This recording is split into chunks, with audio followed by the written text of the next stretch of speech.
Now, it will have become quite clear probably in the course of these lectures that over the last 100 years or so, we've seen an amazing expansion in the way in which science has shown us amazing things about the world in which we live. And that's certainly true about the human body. And I certainly have benefited from advances in cardiology and gastrointestinal medicine. Without them, I wouldn't be standing here tonight. And these have arisen as a result of a huge expansion in our knowledge of the nature and the workings of the human body, how we as humans are made. And nowhere is this more true than in our understanding of our brains. And the advance in our knowledge of our brains has taken us from, over the past 200 years or so, from the pseudoscience of phrenology, attempts to predict a person's character from the bumps on their skull, to techniques such as functional MRI, which I'll explain a bit about a little later on. And these allow us to investigate the areas inside the living, awake, behaving brain that are active during perception, brain operations, and even decision-making. And this raises an important question that I want to try to deal with tonight. If our mental activity, as I'll be arguing, is so intimately linked to our brain function, if our mental activity is so intimately linked to our brain function, and our brains act by means of electrochemical processes, does this mean that we, humans, are simply electrochemical machines? No less than Francis Crick, the Nobel laureate, the co-discoverer of the double helix of DNA, he opens his book, The Scientific Search for the Soul, with these words: "You, your joys, your sorrows, your memories, and your ambitions, your sense of personal identity and free will, are in fact no more than the behavior of a vast assembly of nerve cells and their associated molecules." Here is a very bright Nobel laureate laying down the law that we are no more than a physico-chemical machine. Now, of course, Francis Crick wasn't the first to make statements of this kind, appearing to reduce humans to the status of machines. It's an example of what my late colleague, Donald Mackay, about whom you've already heard, whom I succeeded as head of department at Keele, and whose ideas as a biblical Christian in this field have been seminal to most of us. Donald Mackay called this sort of attitude nothing buttery. Man is nothing but a physico-chemical machine. And what I want to do in the first half of this talk is to show you how indeed neuroscience has been throwing light on this question, to show how closely our mental processes are linked to the activity of our brains. And then in the second half, to look at how we can accept this, the fact that we are physico-chemical machines, but without denying our humanity.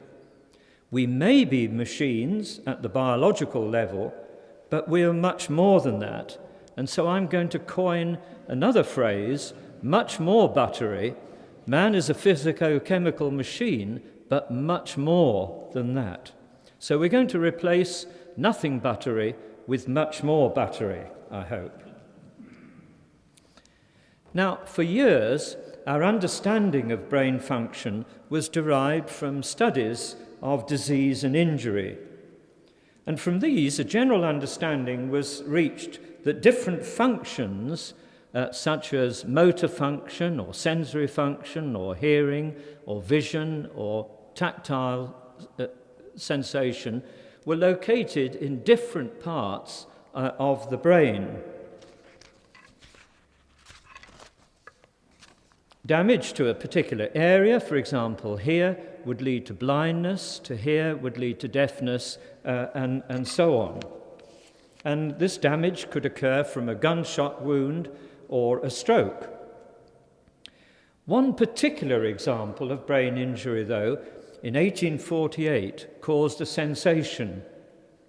It involved an American railroad worker who rejoiced under the name of Phineas P. Gage, believe it or not.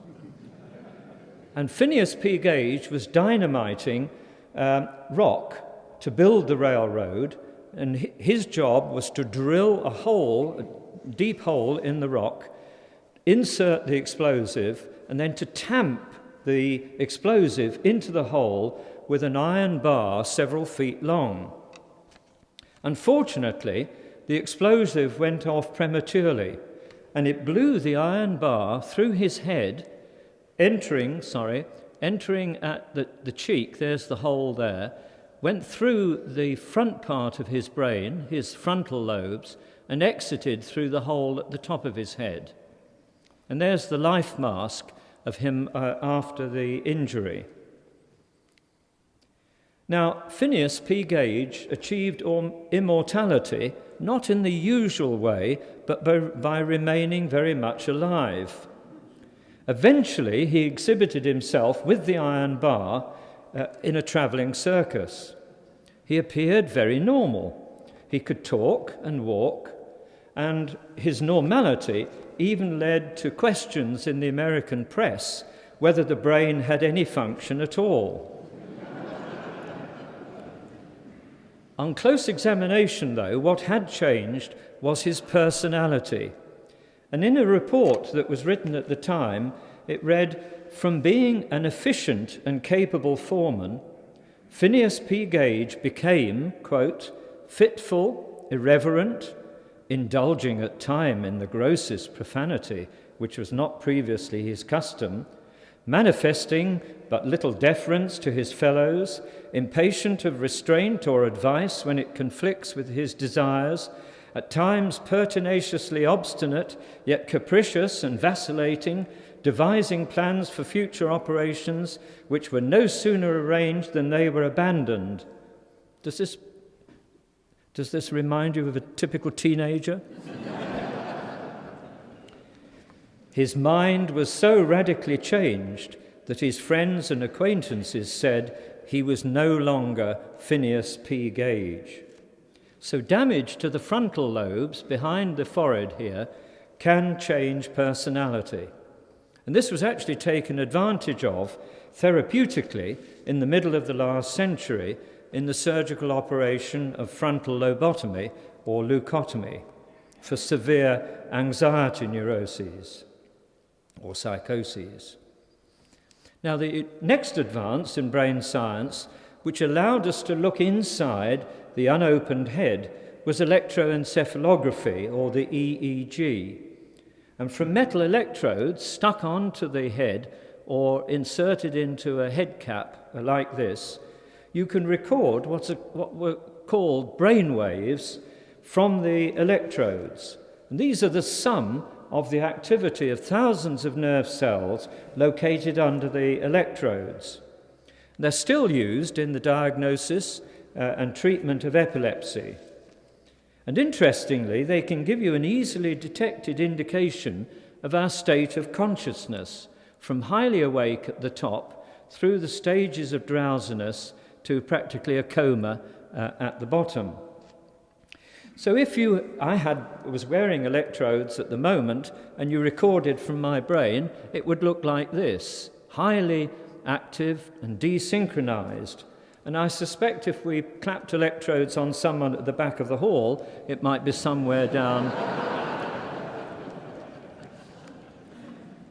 The trouble with EEGs is that they can't give us an indication of what is going on at the level of individual nerve cells. And that came much later, as you'll see in a minute. A different approach to establishing the function of different parts of the brain came from electrical stimulation. A Canadian neurosurgeon Professor Wilder Penfield, in the course of surgery to remove damaged areas of the brain in the course of operations to cure epilepsy, a certain type of epilepsy, operated on some patients under local anesthesia so that they were fully awake and able to respond. And Wilder Penfield was able to stimulate the areas of the exposed brain, here it is, where the numbers are, electrically, and elicit responses from the patient. And in some cases, particularly electrical stimulation here, elicited very complex memories, like the slow movement of Beethoven's Seventh Symphony, or a child playing in the backyard. And he was stimulating the temporal lobe where memory is thought largely to be represented. An extension of this is to stimulate electrically in deep structures, deep in the brain, with electrodes inserted under an anesthetic, so it's not painful to the animal. The brain, by the way, is the only organ in the body that doesn't feel pain. Curious, isn't it? And so you can have electrodes in the brain without causing any discomfort at all. The researcher who put these electrodes in, moving the electrodes around, discovered that there were areas of the brain which appeared to be associated with pleasure. If you stimulated the electrodes, then the animal actively appeared to be experiencing pleasure, delight. And if you connected the electrodes to an electrical circuit connected to a lever, it didn't take long for the animal to cotton on to the fact that whenever it tapped the lever, it got an electrical stimulus and it exhibited pleasure. And they used to go on pressing the lever over and over and over again until they were exhausted. And I think this is the animal equivalent of the one-armed bandit machines in our amusement arcades. Placing the electrodes a short distance away from the pleasure centres could evoke anger or rage. And a dramatic example of this is shown here. This was staged by a Spanish neuroscientist, José Delgado. And here is José in the bull ring, being charged by a bull. You can see his assistant is well out of the way. And he's being charged by the bull until José turns on the radio transmitter, there's the aerial, in his hand. And you see the bull screeches to a halt and then turns away meekly. It's lost its aggression completely. And a newspaper report of the time asked the question, have heaven and hell been located in the brain?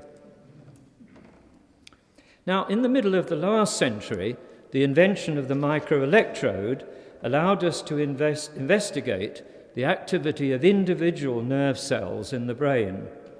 And a microelectrode is a thin, tapered wire, or here a glass pipette filled with salt solution, with a tip so small that it can be located inside or just outside an individual nerve cell without damaging it. And this technique has revolutionized our understanding of brain mechanisms.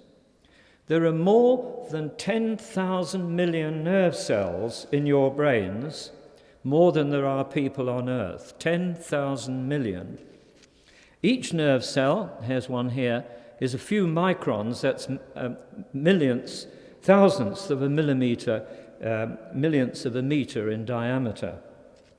And you can get the tip of the electrode inside the nerve cell or just outside, as here, and pick up the tiny electrical signals that individual nerve cell produces when it's active.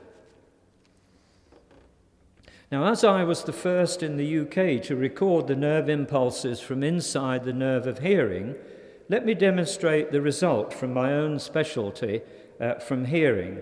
Now, I'm going to do this by means of a computer model that very faithfully reproduces what we see in an actual experiment.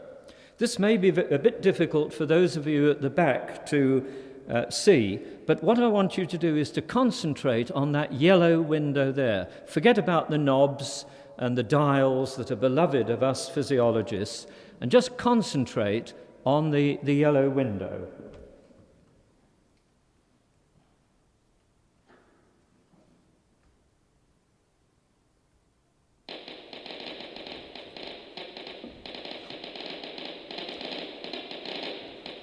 Now, in the yellow window, you can see spikes occurring, and you can hear them as clicks over the loudspeaker. Can everybody see that and hear that? Good. And these are the responses that the nerve action potentials recorded from a single nerve fibre in the nerve of hearing. Now, there's no sound going into the ear, and yet the nerve fibre is spontaneously active. It's ticking away to itself like a Geiger counter. And that's true of 2/3 of the nerve fibres in your nerves of hearing. The amazing thing is that we don't hear it. We hear silence. The interesting thing is that if through disease that activity stops, we probably hear artificial sounds, abnormal sounds that we call tinnitus. But that's another story. Now let's put in a musical sound.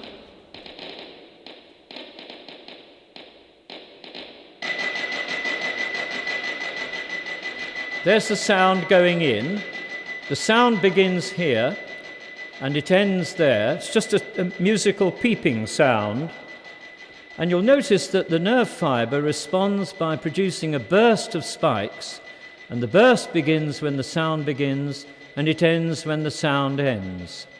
So the nerve fibre responds to a particular sound by producing a burst of spikes. If we make the sound louder, then we get more spikes. If we make it softer, we get fewer spikes. Let's turn this off before you get deafened.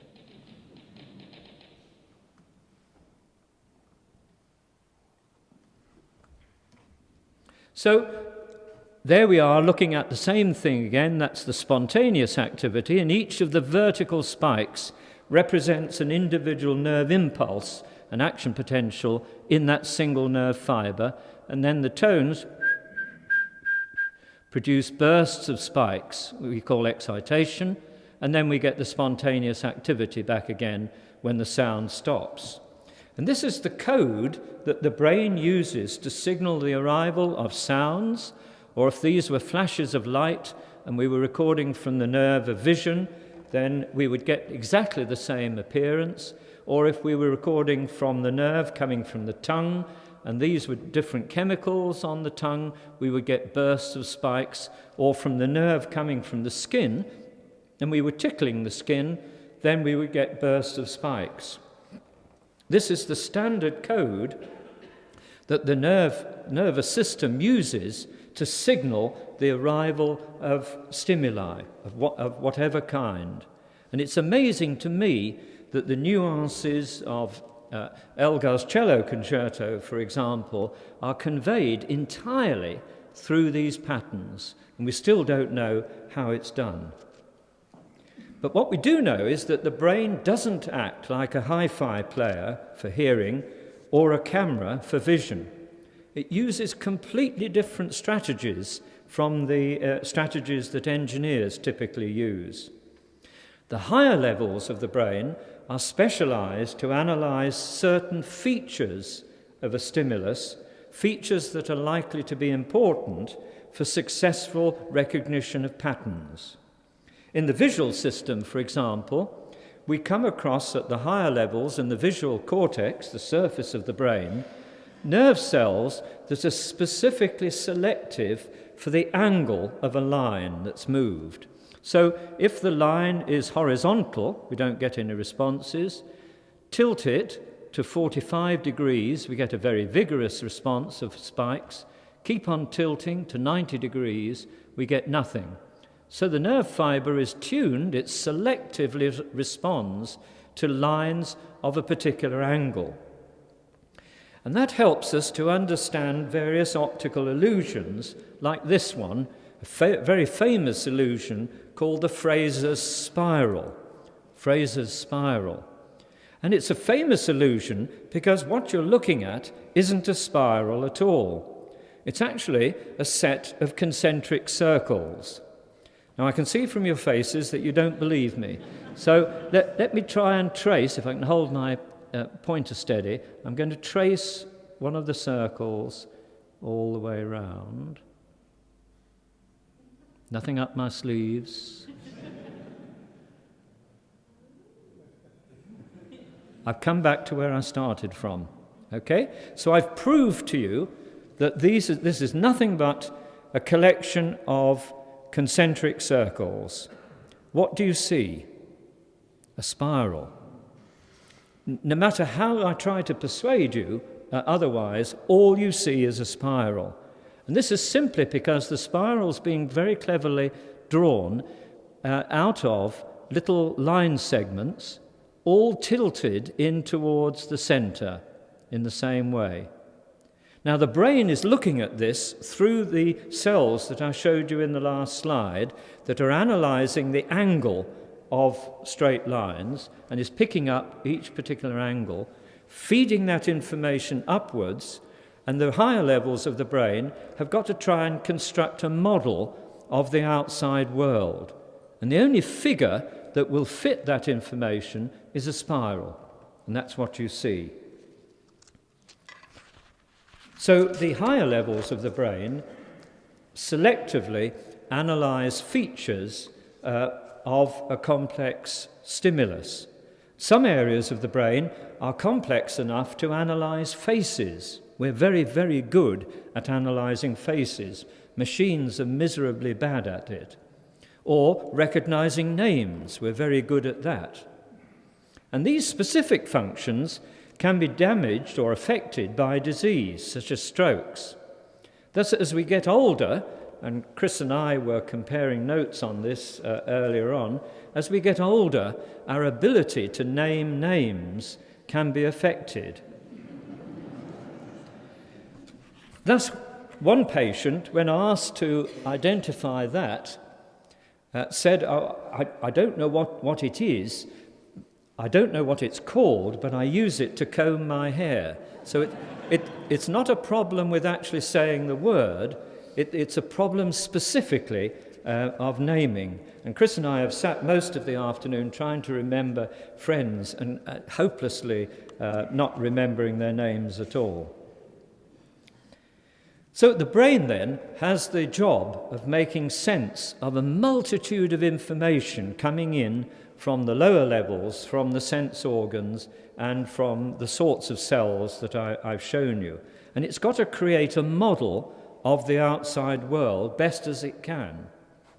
Sometimes it doesn't succeed, as in this well-known figure called the Necker cube.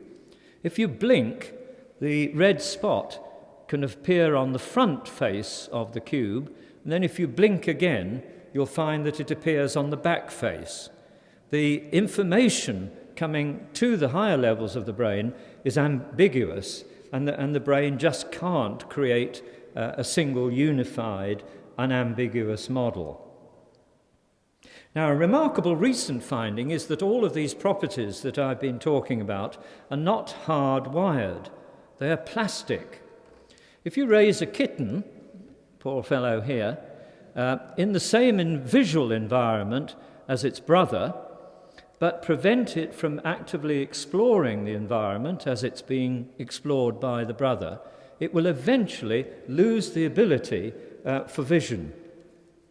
Or if you raise a kitten in an environment without horizontal lines, for example, it will lose the ability, which it had at birth, it will lose the ability to discriminate lines, horizontal lines. So use it or you lose it. Exposure during development to a normal sensory diet is absolutely crucial to the normal sensory development of a child or an animal. Now, the period over which this plasticity lasts is called the critical period, and it can be quite short, a few months even. And this is why it's important to correct, surgically if necessary, abnormalities in hearing and vision early on in infancy if they're not to lead to permanent loss of function. That is also why we, as adults, lose the ability to recognize and distinguish the faces of other nationalities. For example, Chinese. It's very difficult for us to recognize the difference between one Chinese face and another. And that's because we've not acquired the ability, for example, by living in China during that early critical period, to determine distinguish the characteristics of different Chinese faces. Likewise, with learning the sounds of a particular language, it's an enormous advantage to learn these specific sounds during the critical period. Now, microelectrodes can be used to elucidate the mechanism by which one nerve cell, somewhere over here, communicates with other nerve cells at specialized junctions called synapses. Each nerve cell gives off thousands of synapses which end on hundreds of other nerve cells in the region or far off in the brain. And each synapse contains chemicals, we call them neurotransmitters, and these chemicals are squirted out onto the next cell. Some of the chemicals can excite the cell, make it respond. Other chemicals can inhibit the cell and stop it responding. And these actions can be imitated by the same chemicals circulating in the bloodstream. Or chemicals circulating in the bloodstream can actually specifically block the activity of different synapses. And this is the basis of our very successful pharmacological approach to certain nervous disorders like Parkinson's disease, depression, and so on. It also, of course, accounts for the effects of illegal and so-called recreational drugs on human behavior and the way continued use of these drugs distorts the normal function of the brain. Now, in the last decade or so, a new technique has been developed that allows us to study the awake brain without opening the head, MRI, magnetic response imaging. And this gives us a remarkably detailed picture of the inside of the living, awake, behaving head. And the computer can cut sections through the brain and through the head just like that. So you can cut vertical sections or horizontal sections, and these are enormously valuable for helping us to diagnose strokes, brain hemorrhage, tumours, and so on. It's revolutionized our whole approach. Now, an extension of this technique, I'm not sure it's going to show, yes, here we are, is called functional MRI. To do that, you use a computer to detect differences in the MRI patterns when the subject is perceiving different sights or sounds, or actually thinking different things in the mind's eye, as it were. And different regions of the brain light up to show where the activity is during the thinking, during the sensing, and so on. In this case, the red areas indicate where the brain is active during vision, and the blue areas during hearing. One quite remarkable finding, which will be difficult to see on this screen, I think, is that you get the same patterns in the same areas of the brain, regardless of whether the patient or the subject is actually seeing an image or thinking about the image. So on the top, they're seeing faces, and on the bottom, they're seeing places. There are 8 subjects here from left to right. And if you can see the brain areas, they're marked in yellow here. They light up in the same places, whether the patient is seeing or imagining, as in the bottom row of the top half, or here seeing places or imagining places, the same brain areas are lighting up. So it doesn't matter whether you're actually seeing a scene or imagining it in your mind's eye, the same areas of the higher areas of the brain are active. And quite recently, this has been used to diagnose, quite remarkably, whether a patient apparently in a coma, in a persistent vegetative brain state, as it's called, whether the patient was actually conscious or brain dead. What they found with the functional MRI is that if you got a subject to imagine a game of tennis, then this area of the brain that's coloured red and yellow lit up, or their home, then the blue areas lit up. And if they associated the game of tennis with the word yes, and the percept of their home with the word no, then you could ask questions to the unconscious patient without them having to say anything or move anything. And they did this with a normal subject, there's the result, and they did this with the patient in this coma and got exactly the same result. So the patient wasn't brain dead after all, but completely conscious, and they were able to carry on a conversation with the patient in this way. So now, how do we relate brain and mind? We've come to a very important conclusion, and that is that every conscious state of the mind appears to be related to activity somewhere in the brain. You can't have a conscious mental state without activity somewhere in the brain.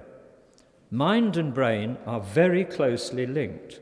And this is true, as I've shown you, for consciousness, emotion, perception, and even personality. But the reverse is not true. You can have activity in the brain without being conscious of it. We're not conscious of a lot of activity, particularly in the lower levels of the sensory pathways. And this has been brought home to us in the last 30 years or so by the remarkable phenomenon we call blind sight.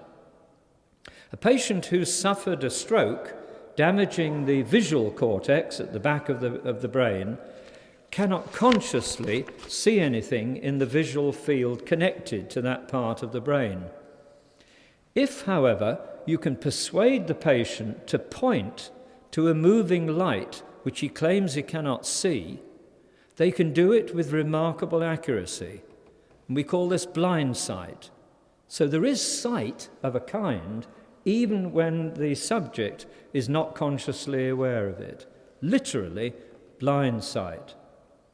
So the connection between brain on the one hand and mind on the other is not one-to-one. You have to have activity in the brain to have mentality, but you can destroy or damage areas of the brain without affecting mentality or have activity in them without being consciously aware of it. So this is all a bit confusing. How then do we relate brain and mind? And this question has occupied philosophers for centuries. One of the earliest was Descartes, who took a traditional theological approach of assuming that the mind was a separate stuff, a spiritual stuff or material separate from the brain, and that interacted with the brain and vice versa through the organ called the pineal gland, for which then there was no function. And this traditional theory we call dualism, two stuffs or two substances interacting. And I've put some of the words that the philosophers used, and I'm not going to talk about them, thank goodness, but you may spot some of these as familiar to you. So this is dualism on the one hand, two stuffs interacting, and it's still held as a philosophical position, and it's had eminent support, at least in the past, from neurophysiologists such as the Nobel laureates Charles Sherrington and Sir John Eccles. However, the philosophical pendulum has swung away from dualism to what we call monism, where the brain and the mind are looked at as two aspects of one substance, of the same thing.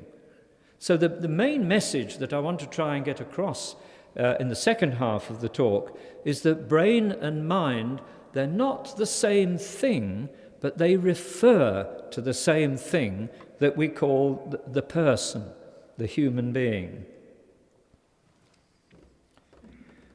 So there are two aspects. One aspect, as it were, from outside the head, from the aspect of the neuroscientist, brain cells doing X, Y, and Z. And the other aspect, the second aspect, is from inside the head, the subject, what he or she, himself or herself experiences or thinks or believes. The two are two different aspects of the same unity, the same whole. But doesn't this rather extreme position, monism, doesn't it imply that our minds are purely mechanical, nothing but the activity of nerve cells, as we saw from the beginning with Francis Crick, that quotation? And for Christians, where does all this leave room for the soul? Now, monism doesn't imply that the mind is merely brain activity. Mind and brain activity are not identical, as I've been trying to show. We say that they're correlated. They're related to each other in a very, very special way by the principle of what we call complementarity. Complementary aspects of a single unity are so obvious a concept that it's astonishing how often it's unknown to or ignored by folk who should know better. Folk like the media, for example. Folk like Nobel laureates. Folk like professors of the public understanding of science. So I'm going to labour the point, because it's obviously not so obvious to some. I'm going to labour the point, what is complementarity, by a series of illustrations, 5 in all. Now, the first is going to involve you in an experiment. I want you to forget your inhibitions for a moment. I know you're in church. And I want you to point at me by stretching out your hand and point at my nose. Those of you, there's nobody behind, that's good. So just point at my nose. Hold your hand very still. Now, if you can, shut one eye. Hold your arm still. Now, open that one and shut the other eye. Okay? Now, if you've put your hands down now. If you've done that experiment properly, held your arm still, one eye will have said, well, my finger was to the left of his nose, and the other eye would say, no, his finger was to the right of my nose. Did everybody get that? Okay, so the question is, which eye is correct? The left eye or the right eye? They can't both be correct because they give contradictory answers. But of course the answer is they're both correct. And why? Because the answers are given from a particular standpoint or viewpoint. So the point of complementarity is that you can have complementary descriptions of the same thing, and if those descriptions are taken from different viewpoints or standpoints, then you can end up with what apparently a contradiction, a difference in description, which nevertheless can be reconciled by taking into account the viewpoint. And of course the brain is brilliantly good at that, and it uses the two different images from the two eyes, puts them together. There are special mechanisms in the brain to do that, and it creates depth, the third dimension. Another analogy is to consider a painting. This is one of my favourite paintings in Tate Britain, The Doctor by Luke Fildis. Now, a chemist, if you asked, what is that? He would give the description of the painting in terms of the chemical composition of the pigments. If you asked a physicist, they would give a description in terms of the wavelengths of reflected light. And of course, each description would be entirely correct from its particular standpoint. But both descriptions would miss the point of the painting if they said that's all there is to it, pigments, wavelengths of light. Saying that it was nothing but pigments on a canvas would completely miss its meaning. On the other hand, if you were a restorer, an art restorer, then you would pay a lot more attention, of course, to the chemist's viewpoint. But each of the viewpoints, the chemists, the physicists, and the viewpoint of the artist or the viewer, are entirely correct and linked by the principle of complementarity. Look at an architect's plan or elevations of a three-dimensional building, and you can see that you require at least 3 different viewpoints to do justice to that single object. And each of the views, although they're quite different, are complementary, and to get the whole picture, you need each of the views. Or take another illustration that may be more appropriate to brain and mind, and perhaps more familiar to employees of Kinetic: the hardware and the software descriptions of a general-purpose computer.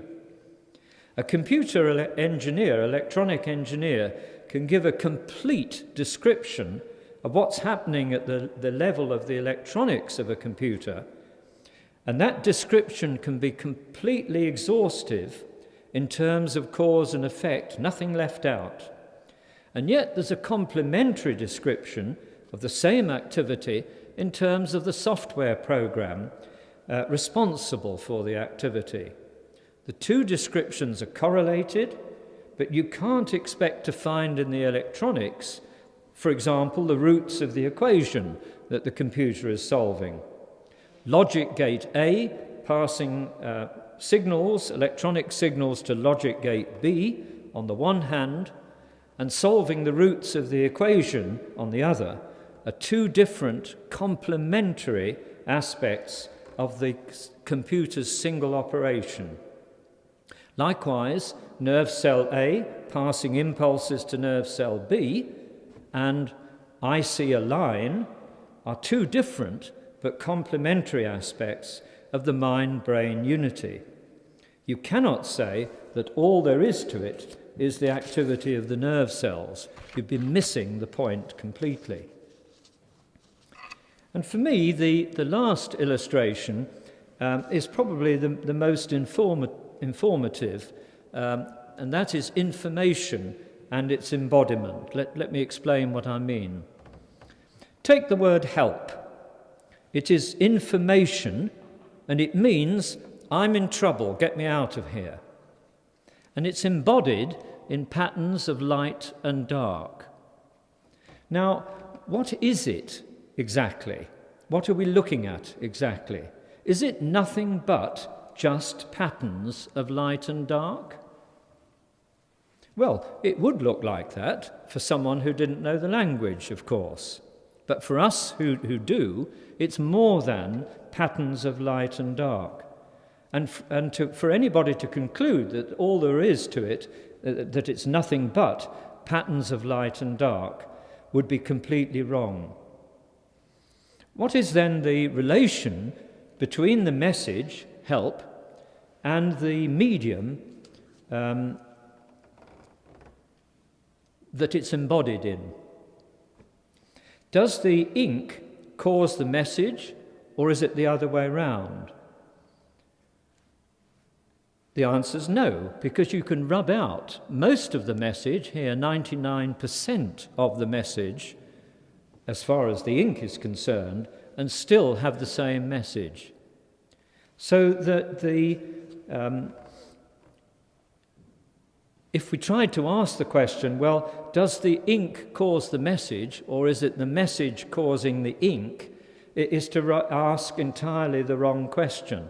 That perpetrates a logical error encountered often in complementary accounts, because we're talking about logically different aspects or levels of description, the meaning on the one hand and the medium in which the meaning is embodied on the other.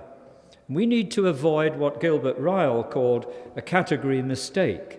We need to adopt careful semantic hygiene when talking about complementary levels. So thinking, experiencing, falling in love are not properties of nerve cells or brains for that matter. They're the properties of persons, of you and me. Thinking, experiencing, falling in love and so on are properties of what we call persons, and this is a complementary view of the electrochemical activity of the nerve cells within our brains.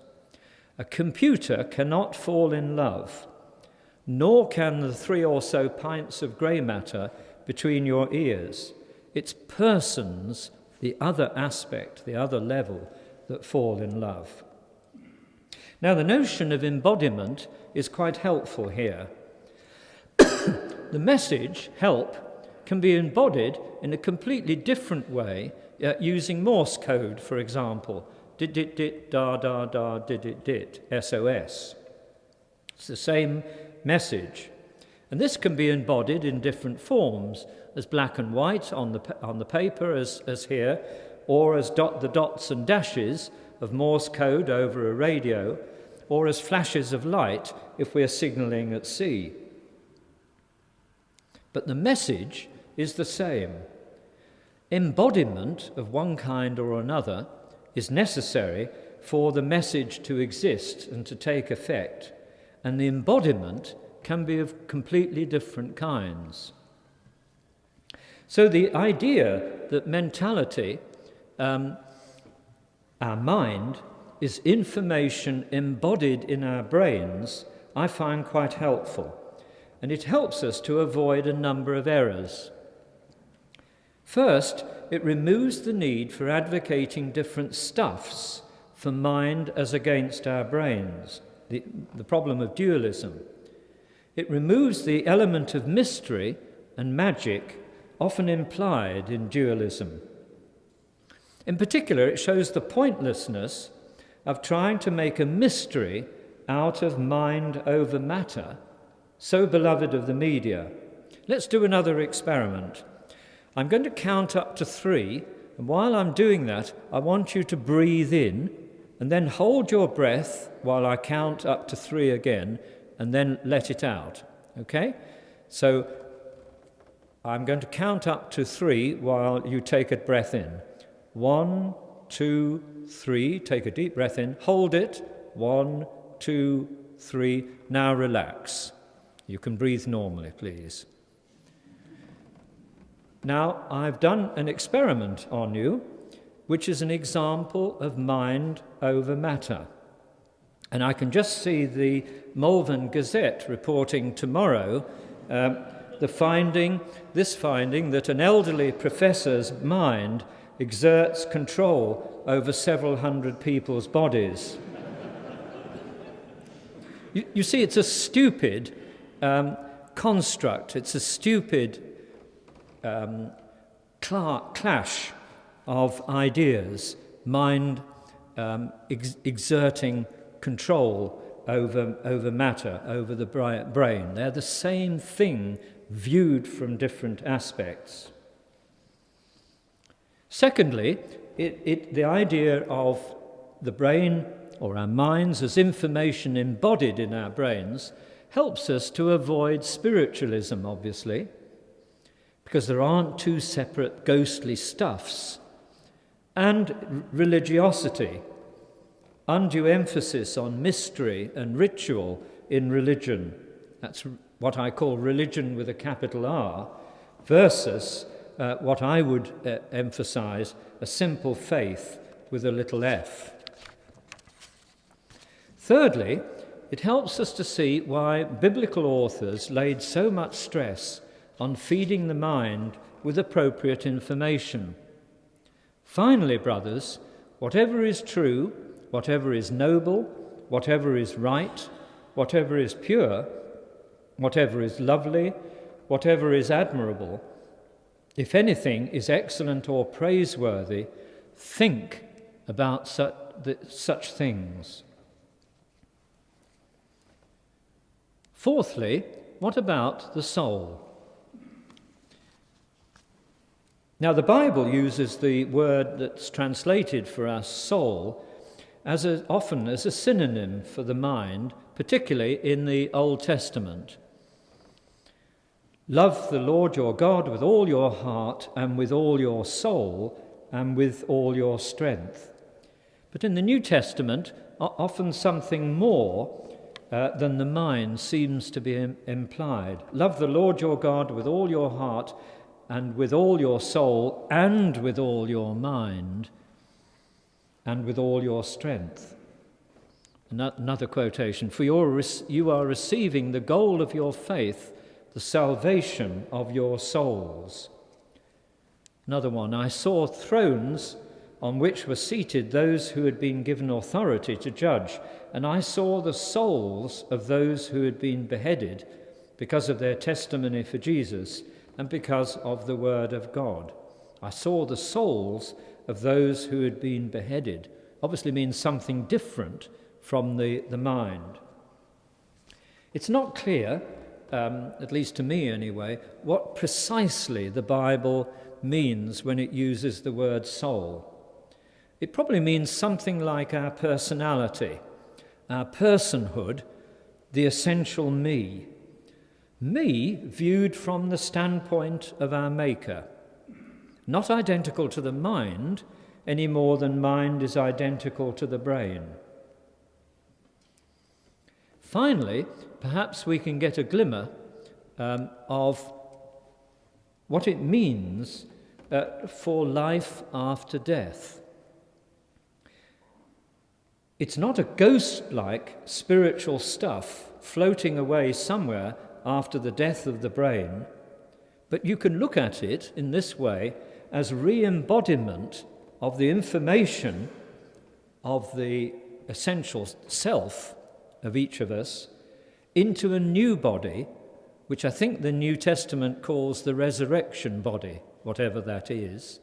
But it probably means that our essential me, the essential me, can be re-embodied in a different form, like the word help could be re-embodied in several different ways, and that form might be what the Bible calls the resurrection body, and it may be even in the memory of our Maker. This is all speculative, but it's a way of looking at the issue without postulating any ghost in the machine, as Gilbert Ryle called it.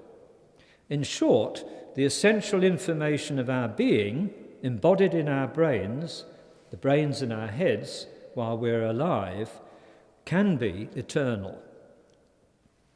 That's certainly something which the Bible teaches. Given, therefore, that the brain and mind are so closely linked, it's therefore no surprise that in the Bible the body-mind complex is held of such importance. And the Bible takes great care not to explode the body as against the mind or the mind against the body. It sees the two as being part of the same whole. And therefore it's important that we look after our bodies just as much as we look after our brains, our minds. And I put this passage up finally. Therefore, I urge you, brothers, in view of God's mercy, to offer your bodies as living sacrifices, holy and pleasing to God. This is your spiritual act of worship. Do not conform any longer to the pattern of this world, but be transformed by the renewal of your mind. Then you will be able to test and approve what God's will is, his good, pleasing, and perfect will. Thank you very much indeed.